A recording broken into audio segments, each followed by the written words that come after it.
तो हम लोग क्लास 10th का डिस्कस कर रहे थे एसिड बेस एंड सॉल्ट, जिसमें हम लोग एसिड का प्रॉपर्टीज़ देख लिए, एसिड क्या होता है ये सभी देख लिए थे। आज हम लोग स्टार्ट करेंगे बेस के बारे में। तो बेस को पहले देखते हैं कि बेस होता क्या है, और अगर एसिड का प्रॉपर्टीज़ आप अच्छे से पढ़े हैं तो बेस को समझना और आसान है, क्योंकि वहाँ से जस्ट रिवर्स यहाँ पे होता है। क्योंकि दोनों क्या है, एसिड और बेस एक दूसरे से को रिलेटेड है। तो अगर वहाँ H+ आयन मिलता है तो यहाँ पे क्या मिलता है, OH-। मतलब कि एसिड और बेस अगर हम पढ़ेंगे तो एक दूसरे से को रिलेटेड है। अगर एसिड समझ में आ गया तो मेरे को बेस भी समझ में आ जाएगा। तो आइए हम लोग बेस को देखते हैं कि बेस बोलते किसको हैं।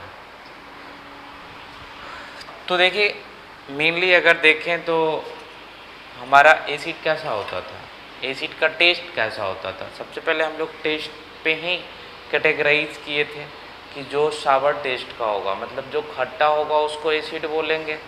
तो बेस के केस में क्या होता है, जो क्या रहेगा, बिटर टेस्ट रहेगा, मतलब कड़वा टेस्ट रहेगा, उसको क्या बोलेंगे, बेस बोलेंगे। बेसिकली टेस्ट के अकॉर्डिंग हम इसको कैटेगराइज किए।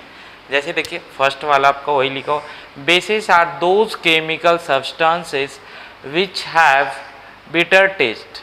बिटर मतलब होता है कड़वा, मतलब जितना वैसा सब्सटेंस जिसका टेस्ट कड़वा हो, बिटर टेस्ट हो, उसको क्या बोलेंगे, बेस बोलेंगे। बरोबर है, टेस्ट के अकॉर्डिंग देख लिए। अब अगला पॉइंट देखते हैं, all bases change the colour of red litmus to blue. अब देखिए वहाँ से कोरिलेट कीजिए एसिड से। एसिड लिटमस पेपर को इफेक्ट करता था। अब वो कैसे करता था ये भी बताए थे कि वहाँ पे क्या करता था, ब्लू से रेड में कन्वर्ट करता था। बट आप देखिएगा बेस में क्या कर रहा है, लिटमस पेपर को रेड टू ब्लू कर रहा। तो ये याद रखिए, मतलब रेसिप्रोकल हुआ एसिड का केस, और यहाँ बेस का केस देखें तो लिटमस पेपर को उल्टा कलर को चेंज कर रहा है ना। वहाँ पे ब्लू टू रेड करता था, यहाँ पे रेड लिटमस टू ब्लू में कन्वर्ट कर रहा है। बरोबर है, तो ये भी याद रखिए। क्योंकि देखिए आपसे अगर कोई पूछे कि हम कोई भी बेस को कैसे चेक कर सकते हैं कि वो बेस है विदाउट टेस्टिंग, यहाँ तो टेस्ट करके चलो जो हम लोग टेस्ट कर सकते हैं उसको टेस्ट करके बता देंगे कि हाँ ये बेस है। विदाउट टेस्टिंग कैसे बताएंगे कि ये बेस है, क्योंकि सभी कैसा दिखेगा, एक्वस सॉल्यूशन रहेगा ना, वाटर में घुला हुआ रहेगा, तो कैसे बता सकते हैं। तो भाई यूजिंग लिटमस पेपर हम बता सकते हैं कि हाँ अगर हमारा लिटमस पेपर का कलर रेड टू ब्लू हो गया, मतलब हम क्या बोलेंगे कि ये क्या है, हमारा बेस है। ठीक है, और ऐसे भी हम आप लोग को इंडिकेटर में पढ़ा चुके हैं कि बेस में कौन कैसा होता है। ऐसा नहीं, लिटमस पेपर सबसे ज़्यादा यूज़ होता है, इसलिए हर जगह आपको लिटमस पेपर मिलेगा। बाकी मिथाइल ऑरेंज, फिनोप्थलीन ये ऑलरेडी हम बता चुके हैं, उसको देख के आप समझिएगा। हम लोग थर्ड पॉइंट को देख लेते हैं। When all bases are added to acid they neutralise the effect of acid. मतलब कि जितना सारा एसिड है, अगर कोई भी एग्जांपल सपोज ले लेते हैं, एक कंटेनर में हमारा क्या है, एसिड है, और उस कंटेनर में एसिड है, उसमें हम लोग क्या कर दिए, बेस को मिला दिए। और जब बेस को मिला दिए तो क्या करेगा कि जो भी इफेक्ट हमारा एसिड का है उस कंटेनर में, उसको क्या कर देगा, न्यूट्रलाइज कर देगा। याद कीजिए आप लोग पिछले जो वीडियो में हम लोग पढ़े थे न्यूट्रलाइजेशन रिएक्शन, वहाँ भी क्या होता था, एसिड रिएक्ट करता था बेस से, मतलब एसिड को बेस में मिलाते थे, तो वहाँ पे क्या होता था, एक दूसरे को कैंसिल करता था।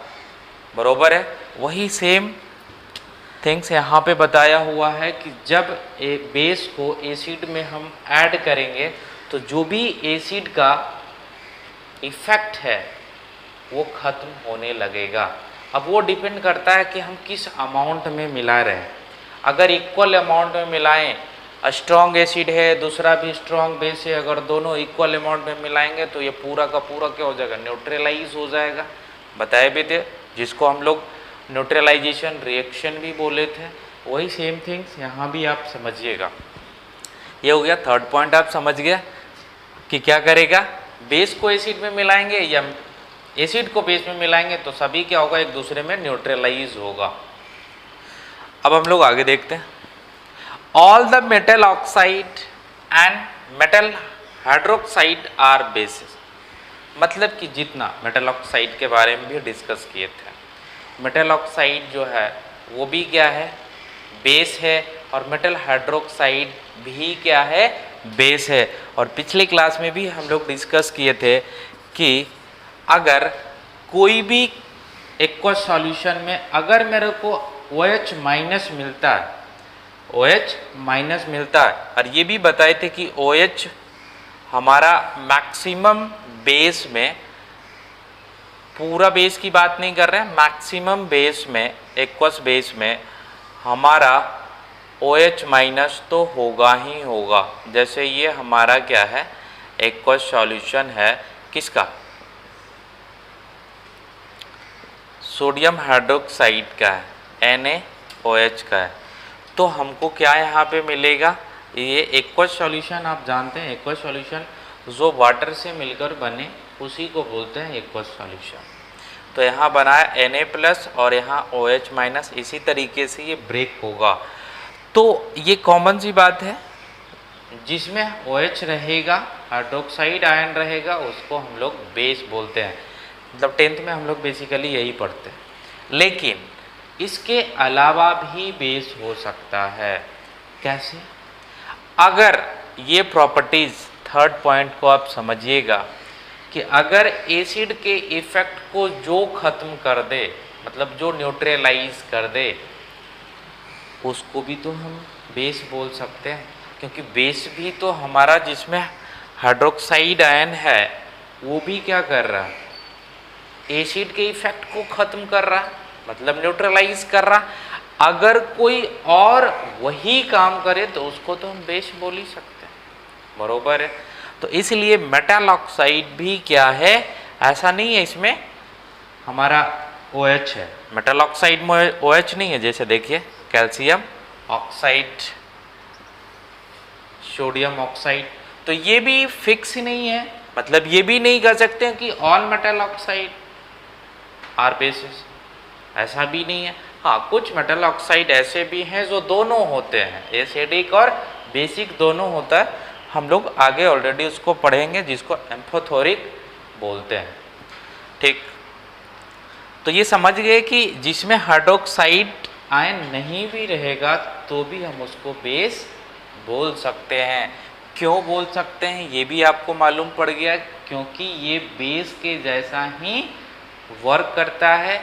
मतलब बेस अगर जिसमें हाइड्रोक्साइड आयन है उसको तो हम लोग बेस बोल रहे हैं।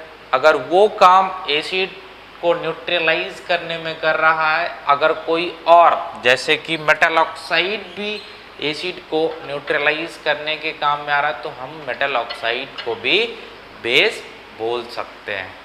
बरोबर है, समझ गए कि मेटल ऑक्साइड और मेटल हाइड्रोक्साइड क्या है, बेस है।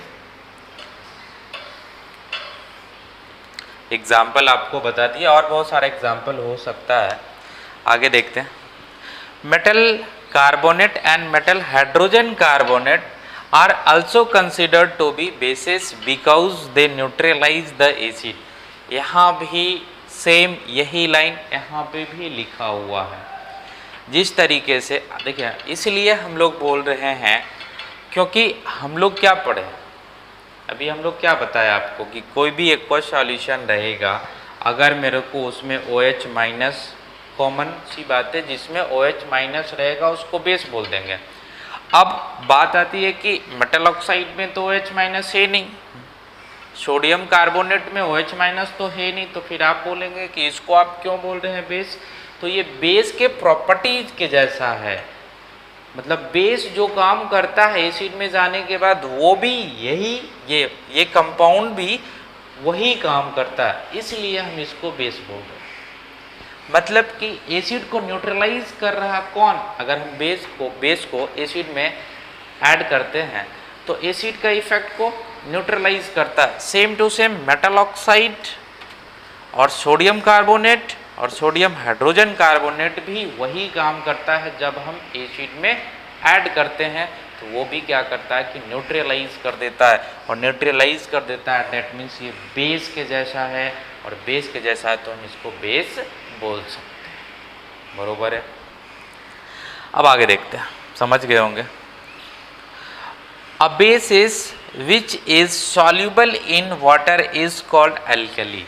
देखिए बेस को एल्कली भी बोला जाता है, बेस को एल्कली भी बोला जाता है। वैसा बेस जो वाटर के साथ सॉल्यूबल हो उसको हम लोग एल्कली बोलते हैं। जैसे कि यहाँ पे जो एग्जांपल लिए sodium hydroxide, sodium hydroxide is alkali, magnesium hydroxide is alkali.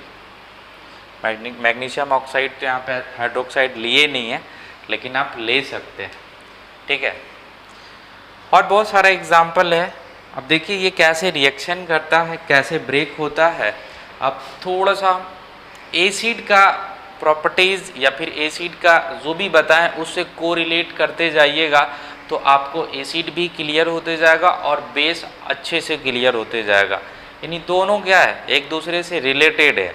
वहाँ पे H+ आयन मिलता था एसिड के केस में, यहाँ पे OH- मिल रहा, तो कोरिलेट करके पढ़िएगा तो ज़्यादा समझ में आएगा और अच्छा से याद भी रहेगा।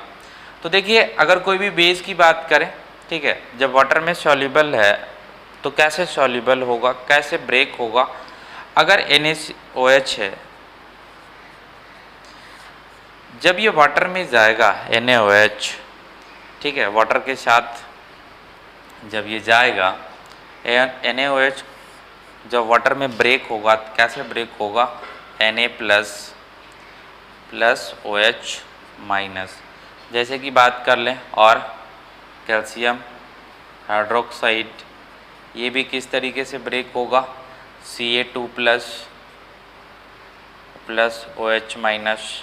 देखिए सभी में क्या OH कॉमन सी आ रहा, इसलिए हम लोग बोले कि जितना भी बेस है उसमें OH- रहेगा। बस इतना याद रखिएगा कि मेटल ऑक्साइड भी क्या है, बेस है, और सोडियम कार्बोनेट और सोडियम हाइड्रोजन कार्बोनेट, जिसको हम लोग इसको क्या बोलते हैं, वॉशिंग सोडा बोलते हैं, इसको क्या बोलते हैं, बेकिंग सोडा। हम लोग आगे देखेंगे और इसको बनाने का प्रोसेस भी हम लोग देखेंगे कि कैसे फॉर्मेशन करते हैं सोडियम कार्बोनेट, और सोडियम बाइकार्बोनेट भी बोलते हैं हाइड्रोजन कार्बोनेट को। मतलब इसका नाम सोडियम बाइकार्बोनेट भी है और सोडियम हाइड्रोजन कार्बोनेट, दोनों नाम है इसका। बरोबर है।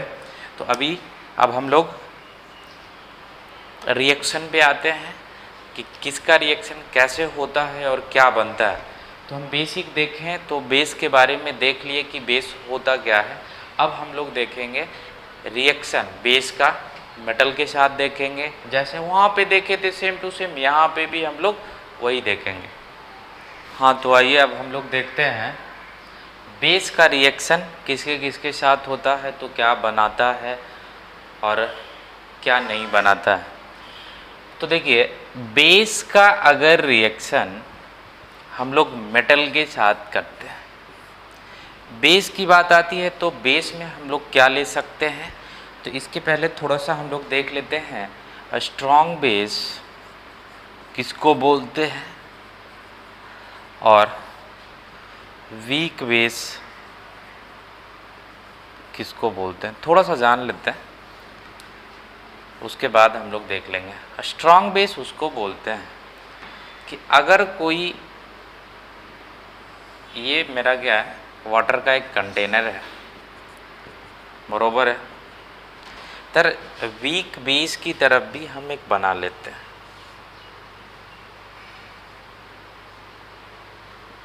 ये भी बना लेते हैं और इसमें हम लोग अभी वाटर है, इसमें क्या डाले हम लोग, बेस डाले। जब हम बेस इंसर्ट किए, ऐड किए, तो अगर वो बेस सॉल्यूबल है तो ये घुल गया, सॉल्यूबल हो गया, तब इसको हम लोग अल्कली भी बोल सकते हैं। और जब हम इसको अल्कली बोल सकते हैं, अब स्ट्रॉन्ग बेस कैसे डिफाइन करेंगे, जो बेस इसमें घुला। तो वो लार्ज अमाउंट में मेरे को क्या देगा, OH माइनस देगा। अगर ये स्ट्रॉन्ग बेस होगा तो लार्ज अमाउंट में क्या देगा, OH माइनस हाइड्रोक्साइड आयन देगा। और ये क्या होगा ना, ये बेस कंप्लीटली आयोनाइज्ड हो जाएगा, मतलब पूरा का पूरा आयोनाइज्ड हो जाएगा। और आयोनाइज्ड होकर मेरे को क्या देगा, लार्ज अमाउंट में OH माइनस मतलब हाइड्रोक्साइड आयन देगा।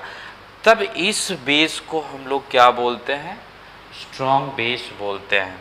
जैसे एग्जाम्पल की बात करें, सोडियम हाइड्रोक्साइड भी क्या है, एक स्ट्रॉन्ग बेस है। पोटेशियम हाइड्रोक्साइड भी क्या है, ये भी स्ट्रॉन्ग बेस है। ठीक है, ये दोनों, इसके अलावा भी बहुत सारा है स्ट्रॉन्ग बेस, मतलब ये दोनों ज़्यादा मेरे को यूज़ में आएगा, इसलिए बता रहे हैं कि ये दोनों क्या है, स्ट्रॉन्ग बेस में आता है। अगर ये दोनों को इसमें मिलाएंगे, मतलब वाटर में अगर सॉल्युबल करेंगे तो एक्वस में ये बन जाएगा। और एक्वस में जब बनेगा तो क्या होगा, ये कम्प्लीटली आयोनाइज्ड होगा और लार्ज अमाउंट में मेरे को क्या देगा, हाइड्रोक्साइड आयन देगा। तो इसको हम लोग स्ट्रॉन्ग बेस बोलेंगे। अब हम लोग देख लेते हैं वीक बेस। देखिए यहाँ पे भी हम लोग क्या करेंगे, बेस को ऐड करेंगे, बरोबर है। यहाँ लिख लीजिए अमाउंट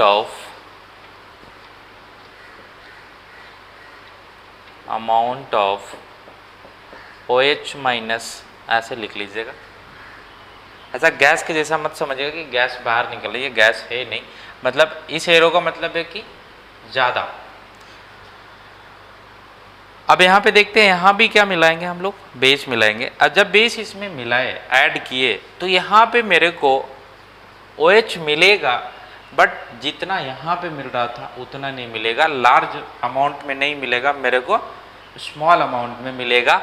और यहाँ भी जो बेस है वो कम्प्लीटली आयोनाइज्ड नहीं होगा। कम्प्लीटली आयोनाइज्ड नहीं होगा तो कम्प्लीटली मेरे को यहाँ पे हाइड्रोक्साइड आयन नहीं देगा। और हाइड्रोक्साइड आयन अगर कम रहेगा तो उसको हम लोग क्या बोल देंगे, वीक बेस बोल देंगे। ठीक है, तो वीक बेस के एग्जांपल अगर मैं बात करूं तो कैल्शियम हाइड्रोक्साइड, ये सभी क्या है, वीक बेस हो गया। मैग्नीशियम हाइड्रोक्साइड, ये सब क्या है, वीक बेस है। बस याद रखिए इतना। अब हम लोग रिएक्शन देखते हैं। तो रिएक्शन किसका है, बेस का रिएक्शन मेटल के साथ है। तो बेस का रिएक्शन जब हम मेटल के साथ करेंगे तो देखिए क्या बनता है। खैर बनने का तो यहाँ लिखा हुआ हाइड्रोजन गैस ही बनेगा। बेस में हम लोग क्या ले लें, यहाँ पे कुछ ऐसा नहीं बोला गया है कि स्ट्रॉन्ग बेस लेना है या फिर वीक बेस लेना है। तो हम लोग NaOH लेते हैं। मैक्सिमम जगह हम लोग NaOH ही बेस को लेकर चलते हैं। ये क्या है, स्ट्रॉन्ग बेस है। प्लस जिंक के साथ करवाते हैं। जिंक क्या है, मेटल है।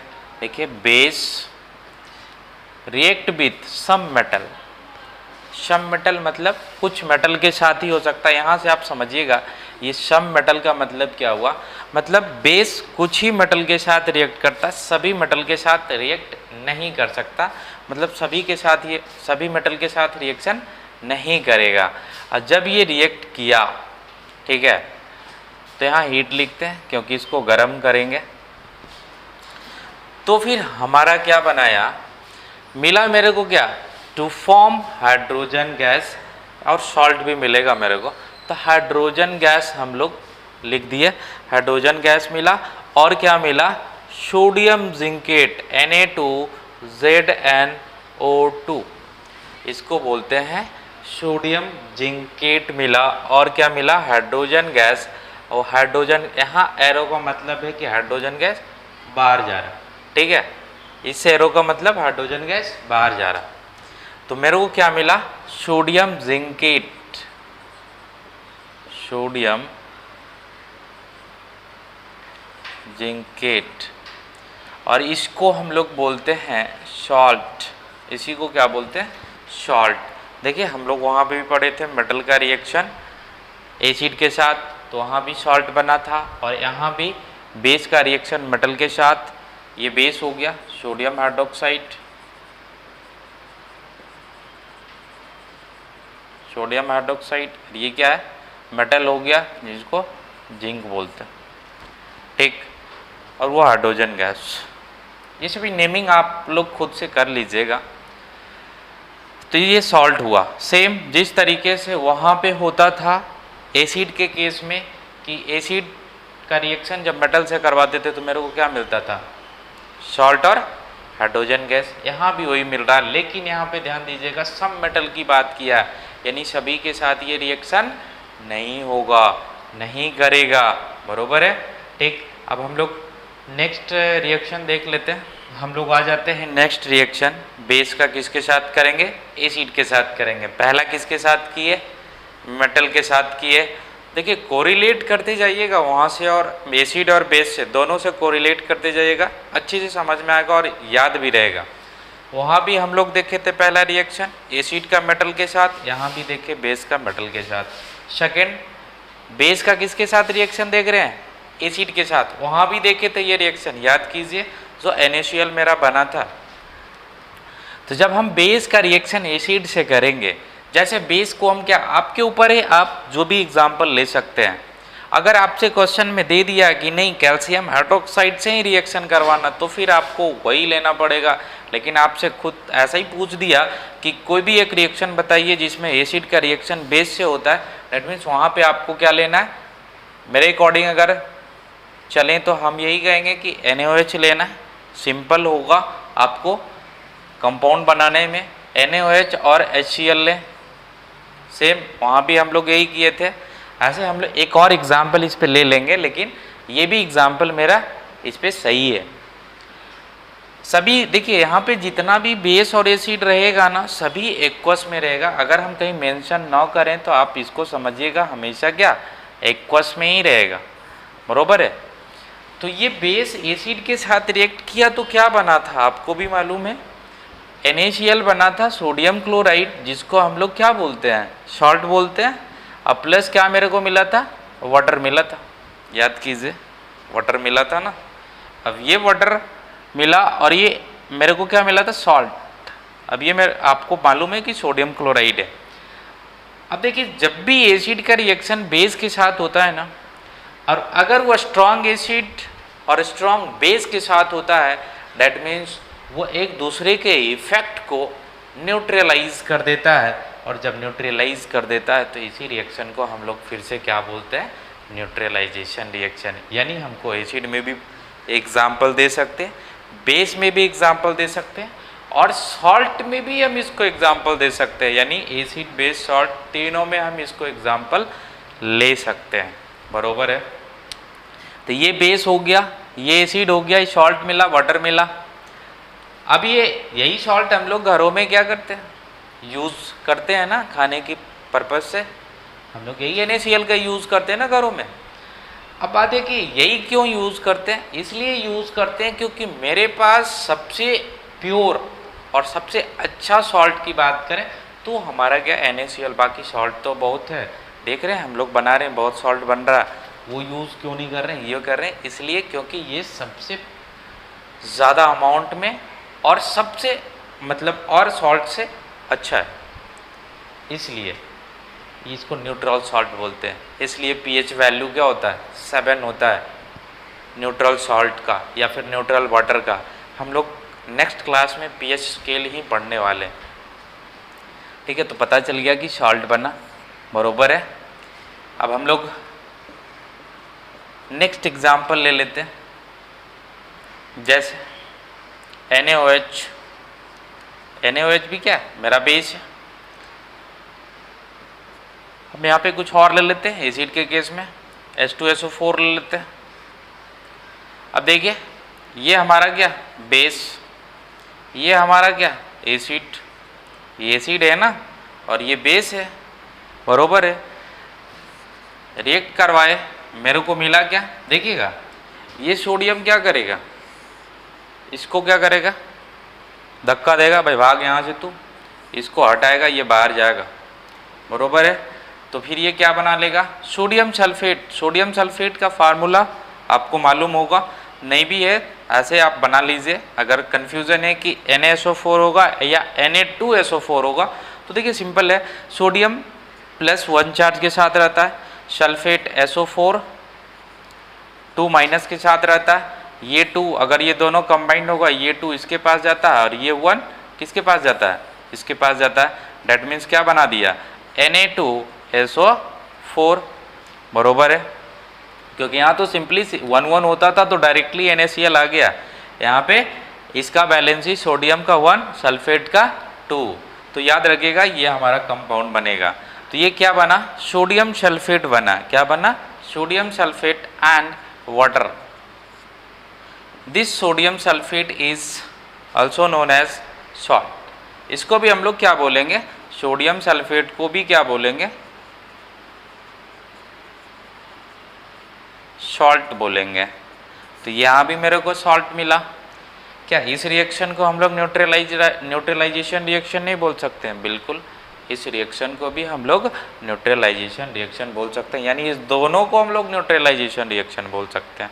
न्यूट्रलाइजेशन रिएक्शन क्यों हुआ, क्यों बोले, ये भी आपको मालूम पड़ गया कि दोनों क्या है, स्ट्रॉन्ग है, और जब स्ट्रॉन्ग एसिड और स्ट्रॉन्ग बेस होता है तो कंप्लीटली न्यूट्रलाइज हो जाता है एसिड और बेस का इफेक्ट, और उससे जो भी मेरे को सॉल्ट मिलता है वो न्यूट्रल सॉल्ट भी मिलता है, और उसको हम लोग न्यूट्रलाइजेशन रिएक्शन भी बोलते हैं।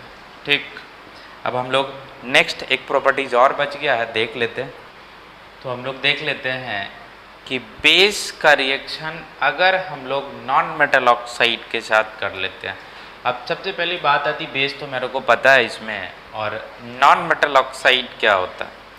तो नॉन मेटल ऑक्साइड, जैसे नॉन मेटल ऑक्साइड की बात करें तो नाइट्रोजन डाइऑक्साइड, ये भी क्या है हमारा नॉन मेटल ऑक्साइड है। कार्बन डाइऑक्साइड, आप जानते हैं कार्बन क्या है, कार्बन नॉन मेटल है, ऑक्सीजन क्या है, नॉन मेटल है, और इससे जो ऑक्साइड बनाया इसको क्या बोल दिया, नॉन मेटल ऑक्साइड बोल दिए।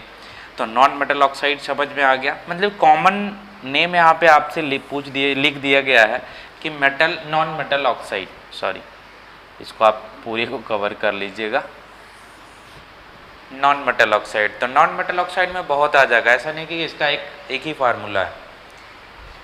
तो बना क्या मेरे को, सॉल्ट एंड वाटर।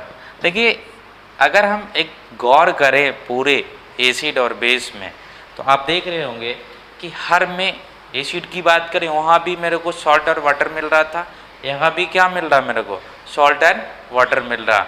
मतलब एसिड और बेस में ज़्यादातर केस में आपको क्या मिलने वाला, सॉल्ट ही मिलने वाला। एक केस जब हम एसिड का रिएक्शन मेटल के साथ किए थे तो सॉल्ट और हाइड्रोजन गैस मिल रहा था, बाकी में हर में क्या मिल रहा है मेरे को, वाटर और सॉल्ट मिल रहा। ठीक है, तो देख लेते हैं इसका भी रिएक्शन हम लोग। बेस आप NaOH लीजिए या फिर कोई और लीजिए, जैसे हम ले लेते हैं CaOH का होल 2, जिसको हम लोग क्या बोलते हैं, कैल्शियम हाइड्रोक्साइड, ये भी बेस है। इसका रिएक्शन जब हो गया किसके साथ, non metal oxide. Non metal oxide क्या ले सकते हैं, CO2 ले लेते हैं, जो आप लोग जानते हैं। अगर दोनों का रिएक्शन हुआ, ये क्या है, बेस है, देखिएगा बेस, यहाँ बेस, नॉन मेटल ऑक्साइड, ये हमारा क्या है, नॉन मेटल ऑक्साइड है, बरोबर, ये नॉन मेटल ऑक्साइड है। नॉन मेटल मतलब शॉर्ट फॉर्म में लिखें, समझ लीजिएगा। बना क्या मेरे को, देखिएगा क्या बनेगा, कैल्शियम कार्बोनेट CaCO3 प्लस मेरे को क्या मिल जाएगा, वाटर मिल जाएगा। तो देख लीजिए अगर ये बैलेंस नहीं है तो बैलेंस कर लीजिए, ऐसे बैलेंस है, 2 ऑक्सीजन, 2 यहाँ भी, 4 वहाँ भी, कैल्शियम, ठीक है, बैलेंस है। तो ये हमारा रिएक्शन क्या कहलाया, ये पूरा रिएक्शन को हम लोग क्या बोलेंगे कि ये जो मिला मेरे को कैल्शियम का कार्बोनेट, ये भी मेरे को क्या मिला, सॉल्ट ही मिला, ये भी सॉल्ट मिला, कैल्शियम कार्बोनेट, वाटर मिला, कैल्शियम हाइड्रोक्साइड बेस, यानी कि बेस का रिएक्शन जब हम नॉन मेटल ऑक्साइड के साथ करेंगे तो भी मेरे को क्या मिलेगा, सॉल्ट एंड वाटर ही मिलेगा। देखिए इसको हम लोग न्यूट्रलाइजेशन रिएक्शन नहीं बोल सकते, इसको न्यूट्रलाइजेशन रिएक्शन नहीं बोल सकते, ठीक है, क्योंकि यहाँ पे देखिए चलिए, एक तो है बेस है, ये बेस है, लेकिन क्या इसको न्यूट्रलाइज करने के लिए कोई यहाँ पे एसिड है क्या, नहीं, ये होता है मेरे को कार्बन डाइऑक्साइड एसिडिक नेचर का होता है, ठीक है, लेकिन ऐसा नहीं है कि कंप्लीटली आयोनाइज कर देगा। हो सके ये ऐसा एसिडिक हो कि इससे ज़्यादा भी मतलब एसिडिक भी बन जाए, ठीक है ना।